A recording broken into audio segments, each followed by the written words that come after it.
मंथन क्लासेस पे बहुत बहुत स्वागत है आपका। बहुत अभिनंदन है, हार्दिक स्वागत है। आपको पता है कि हम पीसीएस एग्ज़ाम्स के लिए जो लोक सेवा आयोग के द्वारा जो भी परीक्षाएं हो रही हैं, तो उनमें जो उत्तर प्रदेश विशेष से जो प्रश्नों का प्रचलन है वो बढ़ा हुआ है।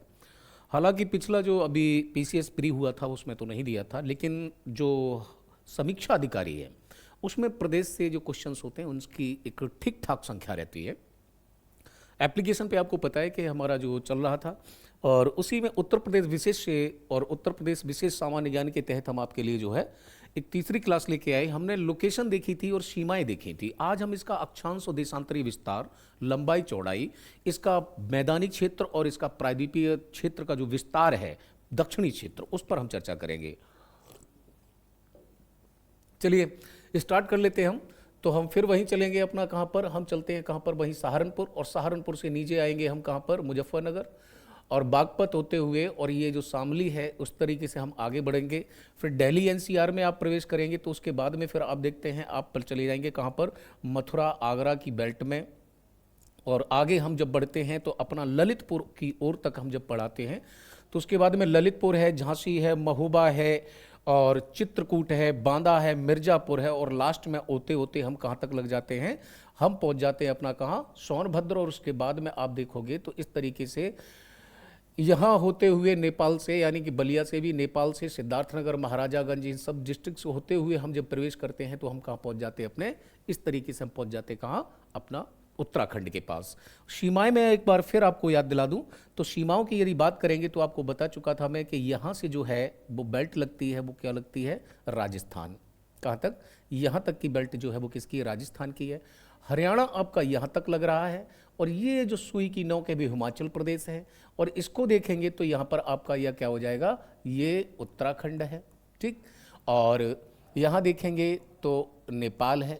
ठीक, यहाँ देखेंगे तो क्या आ जाएगा, बिहार है, और यहाँ देखेंगे तो एमपी है, और इसे देखेंगे तो आरजे यानी कि राजस्थान है। फिर यहीं पर देखेंगे तो एमपी से अलग हुआ छत्तीसगढ़, इसी से अलग है एक देखते हैं झारखंड। ठीक, अब हमें देखना है अक्षांशीय और देशांतरीय विस्तार। तो अक्षांशीय विस्तार की अगर हम बात करें तो सबसे ज़्यादा यहाँ पर मिलेगा, ये हमारा उत्तरी अक्षांश है, जो कि कहाँ लगेगा, उत्तरी अक्षांश लगेगा कहाँ, सहारनपुर, ये सहारनपुर में लगेगा। और उत्तरी अक्षांश जो आपका स्टार्ट होता है वो कितना है, उत्तरी यानी उत्तरी अक्षांशीय विस्तार इसका कितना होगा, तो ये आपका होगा 23 घंटा और आपका 52 मिनट। 23 घंटा 52 मिनट इसका उत्तरी अक्षांश है, जो सबसे उत्तरी। उसके बाद में आप दक्षिणी देखें जहाँ से स्टार्ट हो रहा है, तो जहाँ से स्टार्ट हो रहा है वो जगह कौन सी है, वो जगह है आपकी सोनभद्र। सोनभद्र, ये जगह आपकी सोनभद्र है। और अगर इसको देखेंगे तो ये आपका हो जाएगा कितना, 30 घंटा, यानी कि ये जो होगा वो 30 घंटा 24 मिनट, यानी ये जो मिलेगा आपको वो कितना होगा, 30 डिग्री 24 मिनट उत्तरी अक्षांश। कौन सा होगा आपका, ये उत्तरी अक्षांश होगा, उत्तरी अक्षांश, यानी कि ये होगा। ठीक इसी प्रकार से आप देखते हैं तो हमारा जो पूर्वी देशांतर है यहाँ है, और पश्चिम में देखेंगे तो कहाँ लगेगा, इस जगह लगेगा। अब यहाँ से देखते हैं तो ये जो जगह पड़ती है ये आपको पता है, ये सबसे पश्चिमी जिला है, नाम क्या है उसका, शामली। ठीक, सबसे पश्चिमी जिला है। और जो अगर विस्तार करेंगे इसकी देशांतर की तो ये कितना पड़ेगा, 77 डिग्री और 3 मिनट, 77 डिग्री 3 मिनट कौन सा होगा, ये होगा आपका पूर्वी देशांतर। ये आपका 77 डिग्री और 3 मिनट पूर्वी देशांतर। अब 77 से चलते हैं तो हम कहाँ पे आ जाते हैं, यहाँ पे आ जाते हैं जो हमारी जगह है, जो सबसे पूर्वी जिला है, जिसका नाम क्या है, जिसका नाम है बलिया। ठीक, अब बलिया में जब आते हैं तो यहाँ पर जो हमें देशांतरीय विस्तार मिलता है तो वो जो है वो कितना है, वो है आपका 84, यानी कि कितना, 84 डिग्री और 39 मिनट पूर्वी देशांतर। ठीक, ये क्या पड़ेगा, पूर्वी देशांतर। तो कुल मिलाकर के आपको जो याद रखना है वो याद रखना है कि अक्षांशीय विस्तार कितना है और देशांतरीय विस्तार कितना है। यहीं पर लगे हाथ आपको 2-3 चीजें और कॉमन रखनी है कि अगर आपसे पूछा जाए कि उत्तर प्रदेश के सर्वाधिक जिले किस राज्य के साथ सीमा साझा करते हैं, तो उसका आंसर आपके लिए क्या होगा? 11 जिले लगते हैं सबसे अधिक किसके साथ? एमपी के साथ। 11 जिले एमपी के साथ लगते हैं, सबसे अधिक है। एक चीज कॉमन है किसमें? नेपाल में। यानी कि एक जो चीज कॉमन हो रही है वो किसमें? उत्तराखंड, नेपाल और जो है बिहार। क्यों? यहां से भी उत्तर प्रदेश के 7 जिले, यहां पे भी उत्तर प्रदेश के 7 जिले और यहां पे भी उत्तर प्रदेश के 7 जिले। तो 3 चीजों को याद रखेंगे, नेपाल, उत्तराखंड और बिहार से उत्तर प्रदेश के 7-7 जिले लगते हैं। सबसे अधिक लगते हैं किसके साथ में? मध्य प्रदेश के साथ लगते हैं, जिनकी संख्या कितनी है? 11 है। वहीं पर अगर हम बात कर लें तो एक जिला है सोनभद्र, उसे देखें आप, तो सोनभद्र किससे लग रहा है? वो मध्य प्रदेश से भी है, छत्तीसगढ़ से भी है, बिहार से भी है और झारखंड से भी है। यानी कि वो 4 राज्यों के साथ में सीमा साझा करता है और एक ही जिला है जो किसके साथ लगता है? एक जिला छत्तीसगढ़ के साथ, एक जिला झारखंड के साथ। यानी कि छत्तीसगढ़ और झारखंड में समानता ये है कि इनसे उत्तर प्रदेश का केवल एक ही जिला लगता है और वो जिला कौन सा है? आपका सोनभद्र है। तो ये हमने इसका जो है अक्षांशीय विस्तार देखा है। फिर कल हम आपसे चर्चा कर चुके थे कि यहां पर आप देखेंगे तो नेपाल की तराई बेल्ट है। यहां पर देखा था कि सोनभद्र से लेकर के ये जो तराई बेल्ट है, तराई क्षेत्र था ये वाला, क्योंकि भावर प्रदेश जब खत्म होता है तो सहारनपुर से लेकर के और तराई क्षेत्र स्टार्ट हो गया था हमारा कहां तक? महाराजागंज तक। ठीक इसी के आप नीचे देखें, तराई के ठीक नीचे देखेंगे तो आप पाएंगे कि यहाँ पे आपको मैदानी क्षेत्र मिलेगा। मैदानी क्षेत्र में आप देखते हैं तो सबसे पहले तो मिलता है क्या? यहाँ पर आपको रोहिलखंड। फिर यहाँ पर देखेंगे बिजनौर से लेकर के और कहाँ तक? बिजनौर से लेकर बुलंदशहर तक जो आपको मिलेगा उसे कहते हैं ऊपरी गंगा दोआब, ऊपरी गंगा यमुना दोआब। फिर यहाँ देखेंगे तो ये वाला जो लगता है औरैया और कन्नौज तक जो कनेक्ट करता है उसको हम देखते हैं तो ये कहते हैं मध्य गंगा दोआब, गंगा यमुना दोआब। और लास्ट में आके हम देखते हैं तो यहाँ पर आपको मिलेगा कौन सा? निचला गंगा यमुना दोआब, निचला गंगा मैदान। तो इस तरीके 3 जो है वो बांटे गए हैं। वहीं पर आप देखेंगे तो यहाँ पर अवध का मैदान है और यहाँ पर आप देखते हैं तो पूर्वांचल का मैदान है। अब निचला वाला हिस्सा छूटा हुआ है और जो निचला वाला हिस्सा है उसे आपको पता है कि उस निचले वाले हिस्से को जो हम कहते हैं वो क्या कहते हैं? ये उच्च भूमि है, हाईलैंड है। यहाँ पर 2 पठार मिलेंगे, ये वाला है विंध्याचल का पठार या बुंदेलखंड का कहते हैं, और इसको जो यहाँ पर लगेगा कि मिर्जापुर सोनभद्र, उसको एक नाम देते हैं हम, और नाम क्या दिया जाता है उसको बोलते हैं हम बघेलखंड। ठीक, चलिए तो इसी संदर्भ में हम आगे की ओर बढ़ते हैं। कुछ बिंदु हैं उन पर आप चर्चा कर लें और अक्षांशीय और देशांतरीय विस्तार को अच्छी तरह से याद रखें। न सिर्फ आयोग की परीक्षाएं बल्कि और भी बहुत सारे एग्जाम्स हैं जो आने वाले हैं, जैसे यूपीएसआई आ रहा है, उसके भी लिए आपके लिए बहुत इंपॉर्टेंट रहेगा ये। चलिए अगले की ओर बढ़ते हैं हम। तो उत्तर प्रदेश की भौगोलिक स्थिति के बारे में दिया है। तो अध्ययन की सुविधा के लिए उत्तर प्रदेश को 4 अलग अलग भौतिक प्रदेशों में बांटा है। सबसे पहले देखें, सबसे पहले हम देखेंगे तो हमें क्या मिलेगा यहाँ पे?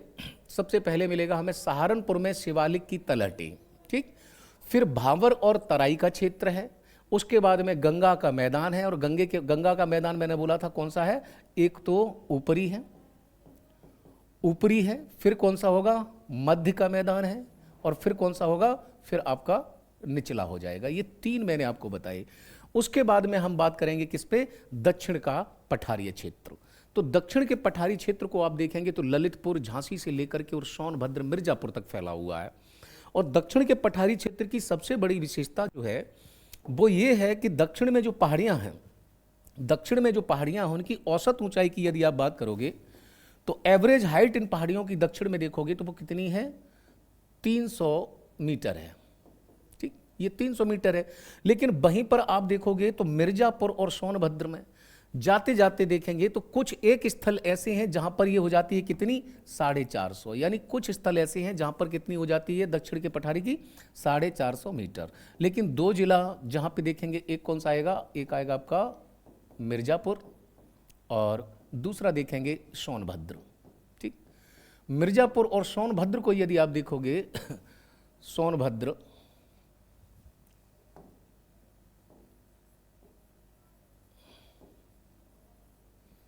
यानी कि अगर हम बात करें मिर्जापुर और एक जिला कौन सा? सोनभद्र। तो मिर्जापुर और सोनभद्र में जब आप जाओगे तो वहां पर देखोगे तो इन पहाड़ियों की ऊंचाई लगभग कितनी हो जाती है? 600 मीटर तक की हाइट ये पकड़ जाती हैं। ठीक, अब न सिर्फ पहाड़ियों का विस्तार दक्षिणी वाले में है, बल्कि ये पहाड़ियाँ आपको कहाँ मिलेंगी, ये आपको शिवालिक में भी मिलेंगी। कुछ हिस्सा शिवालिक का, उसकी बहुत महत्वपूर्ण पहाड़ियाँ हैं जो आती हैं। तो ये 4 भागों में हमने इसको डिवाइडेड किया। आगे देखते हैं हम। अब देख लेते हैं प्लान में जो दिया हुआ है वो किस तरीके से दिया है, तो आप देख सकते हैं। हाँ, तो मैंने बोला था कि सबसे पहले कौन सा है, रोहिलखंड का प्लेन है।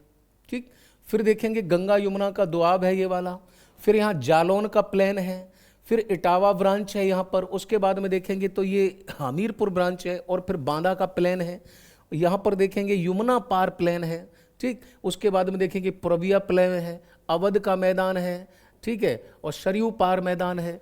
तो कुल मिलाकर देखें यहाँ पर कानपुर की ब्रांच है, तो गोमती प्लेन है। यानी कुल मिलाकर के देखते हैं आप तो बुंदेलखंड और बघेलखंड, यानी कि विंध्याचल, बुंदेलखंड और मिर्जापुर, ये जो इस एरिया को छोड़ दें तो बाद बाकी पूरा उत्तर प्रदेश लगभग कैसा है आपका, प्लेन देखने को मिलता है। ठीक, और सीमाएं की जैसे मैंने कल बात की थी, आप देखिए गंडक नदी इसकी सीमा निर्धारित कर रही है, किससे, बिहार से। और जबकि आप देखते हैं यमुना नदी यहाँ से चलती है बंदरपूंछ से, और जैसे जैसे आती है तो आप देखिए बॉर्डर बना रही है दिल्ली में आते आते। उसके बाद में आप देखते हो हरियाणा के साथ बॉर्डर बनाती है, और जैसे ही ये अलीगढ़ में प्रवेश करती है तो अंदर की ओर आ जाती है, और अलीगढ़ के बाद में आप देखते हैं तो आगरा और मथुरा के बीच से बहती हुई आप देखो। तो कुल मिलाकर के हरियाणा के और दिल्ली के बीच में जो बॉर्डर बना रही है, जो पश्चिमी सीमा निर्धारित की है, वो किसने, जिस नदी ने निर्धारित की है, उसको हम क्या बोलते हैं, वो है आपकी यमुना नदी। जबकि इसकी बिहार के साथ जो पूर्वी सीमा निर्धारित कर रही है, वो नदी का नाम क्या है, गंडक है। ठीक है, चलिए आइए देखते हैं प्लेन के बारे में। हाँ, तो शिवालिक की तलहटी की बात हो रही है, यानी कि शिवालिक की जो तलहटी है उसकी बात हो रही है। सहारनपुर जिले का उत्तरी और पूर्वोत्तर भाग, कौन सा, सहारनपुर जिले का एक तो कौन सा उत्तरी, एक कौन सा उत्तरी, और एक कौन सा पूर्वोत्तर भाग शिवालिक पहाड़ियों से घिरा है, उत्तराखंड के साथ सीमा बनती है। ये पहाड़ियां मुख्यतः, इस पॉइंट को आप याद रखेंगे, ये पहाड़ियां मुख्यतः कैसी हैं, अवसादी और सुगंटिका चट्टानों से बनी है। यानी कि ये कैसी है, सेडिमेंट्री रॉक्स हैं। उत्तर प्रदेश में अमसोत, बाहनसिया, शाहकंबरी मेला भी लगता है, ध्यान देना, सहनसारा और मोहुंड शिवालिक की महत्वपूर्ण क्या है, चोटियां हैं। अब ध्यान देना कि मोहुंड दर्रा भी है एक, जिसे देहरादून का क्या कहते हैं, प्रवेश द्वार कहते हैं। भावर और तराई क्षेत्र, यानी शिवालिक के जो हिमालय का गिरिपद पाद प्रदेश है, उससे जब आप नीचे की ओर आओगे तो आपको एक एरिया मिलेगा जिसे क्या कहते हैं, भावर। भावर में आकर के जो है नदियां अपना अस्तित्व खो देती हैं, बहुत भारी मात्रा में यहाँ बड़े बड़े पत्थर हैं। और जबकि तराई क्षेत्र में दोबारा, भावर और तराई क्षेत्र हिमालय की तराई के समानांतर फैला हुआ है, पूरे उत्तर प्रदेश की लंबाई को कवर करता है। तो पूरे उत्तर प्रदेश की जो लंबाई है वो कितनी है, 650 किलोमीटर है। और अगर पौड़ाई चौड़ाई की बात करो तो कितनी है, लगभग 240, यानी कि चौड़ाई कितनी है, 240 किलोमीटर है। भावर क्षेत्र शिवालिक की तलहटी के समीप स्थित है तथा गहराई तथा तराई भावर क्षेत्र के दक्षिण में। वेरी गुड, यानी कि जो तराई है वो भावर के कहाँ है, दक्षिण में है। भावर और तराई की विशिष्ट विशेषताओं को अलग से चर्चा की गई है। ठीक, तो उनको हम बाद में देखेंगे। ठीक है, यानी इसको हम आगे बढ़ते हैं। सॉरी, क्या हुआ,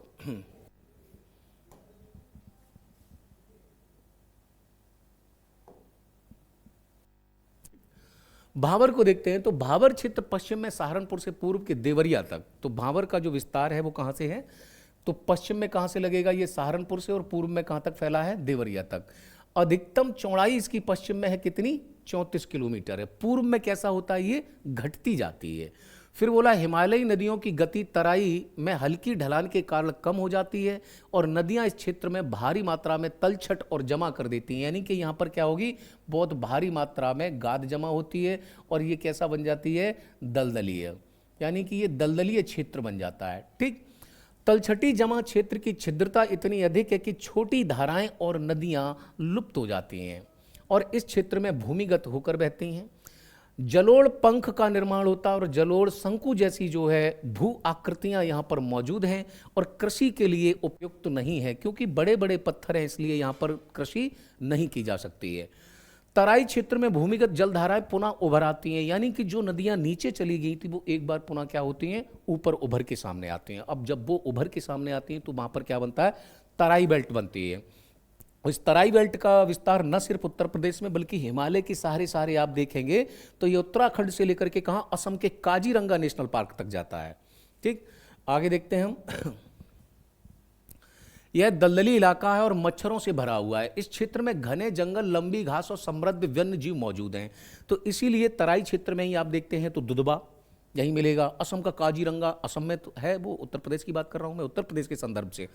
तो यहाँ पे देखें तराई क्षेत्र में सहारनपुर, बिजनौर जो जिले शामिल हैं उनको देखो एक बार आप, कौन सा है तराई क्षेत्र में, सहारनपुर है, बिजनौर हो जाएगा, ठीक, रामपुर है, पीलीभीत है, ठीक, और यहाँ पे लखीमपुर खीरी, ठीक, और कौन सा है, बहराइच है और गोंडा है। अब देखिए आप, तो यहाँ पर एक क्या है, ये पीलीभीत क्या है, टाइगर रिजर्व है, टाइगर रिजर्व है। और यहाँ पर देखेंगे तो आप कौन सा है, दुधवा नेशनल पार्क है। ठीक है, तो ये टाइगर रिजर्व यहाँ पर है, किसमें, पीलीभीत टाइगर रिजर्व। और लखीमपुर खीरी जो उत्तर प्रदेश का सबसे बड़ा जिला, ये तराई क्षेत्र है और यहाँ पे क्या, घने जंगल हैं, इसलिए यहाँ पे वन्यजीव अभ्यारण्य भी हैं। बस्ती सिद्धार्थनगर, बस्ती सिद्धार्थनगर गोरखपुर, महाराजागंज और देवरिया के कुछ हिस्से आते हैं। ठीक, इसकी चौड़ाई 80 से 90 किलोमीटर है, किसकी, तराई की।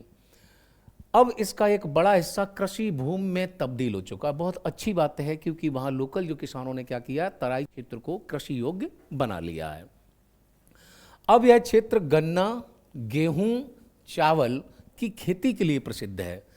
वृक्षों को याद रखना, साल, सैमल और हांडू, यानी कि ये जो वृक्ष हैं इस क्षेत्र के महत्वपूर्ण प्रजातियां हैं। शिवालिक की डुंडवा श्रृंखला पूर्वी उत्तर प्रदेश के तराई क्षेत्र में फैली हुई है, यानी कि शिवालिक की जो एक पहाड़ी रेंज है उसको कहते हैं डुंडवा। जो डुंडवा ब्रांच है, वो रेंज है, डुंडवा रेंज जो है वो फैली हुई है पूर्वी उत्तर प्रदेश में। तो इसको आपने देखा, एक भौगोलिक स्थिति थी, आपने भावर, तराई, खादर देख लिया। अब हमारी जो बात आती है वो बात आती है हमारी कहाँ पर, तो बात हमारी फिर वहीं पर आती है आके, कहाँ पे, जो आपका यानी कि हम बात करते थे वहीं से, जो हमारा दक्षिण वाला एरिया रह जाता है, दक्षिण वाला जो एरिया हमारा रह जाता है उसको हम देखते हैं, दक्षिण का जो पठारी भाग है, दक्षिण का जो पठारी भाग है उसके ऊपर अगर हम देखें तो अब यहाँ से चलते हैं, पुनः से स्टार्ट कर लेते हैं, तो ये उत्तराखंड वाला हिस्सा हो जाता हमारा।